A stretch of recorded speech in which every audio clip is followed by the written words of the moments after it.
paano yung mga experience po ninyo nag-shape dun sa paggawa po ninyo ng batas at pananaw po ninyo sa leadership?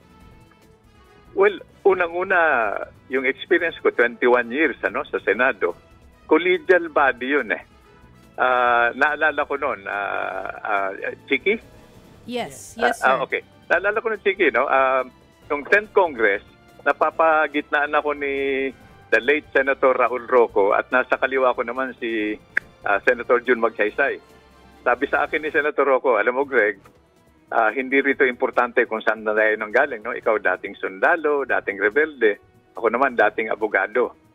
So ang usapan dito, dahil collegial body, boboto tayo. So yung boto natin, lalo na kung manalo yung boto natin, ma-identify tayo sa majority. No? Dahil sa intervention natin, dahil sa boto natin, merong mahihirapan, may giginhawa. In fact, kung minsan, merong masasawi, may mabubuhay. So tuwing boboto tayo, mag-aral tayo. Mag-aral tayo, no? At dahil yung boto natin, ganun ang epekto. Hindi natin malalaman kung ano ang long-term effect nito. So mag-aral tayo, best lights. At ang gagamitin natin, yung pag-iisip natin, at yung damdamin natin tungkol sa tinatawag na public and national interest. Sir. So, yun ang aking unang experience, no? Hello?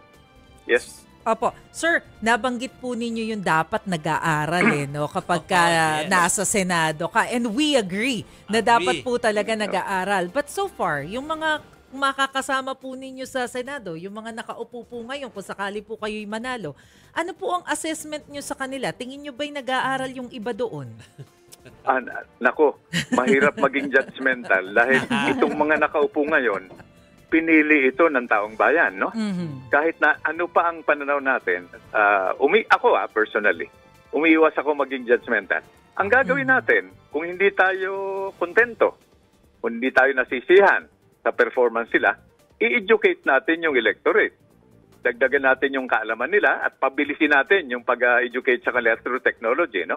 Yeah. Para they can make with accurate, complete, no? At timely data, information, the new oil, the new gold, no? Makagawa sila ng mas intelligent, mas informed, no? Mas rational na policy, na decisions, including voting. Ang tawag doon electoral reform. Yeah. Kaya naman binuo natin itong Reform Party, no? Para ipursige yung reforma. Pero ako personally, no, Chiki, no, Maricel, Jovi, ako nagfo-focus ako dun sa sinasabing may konti akong karanasan, national security.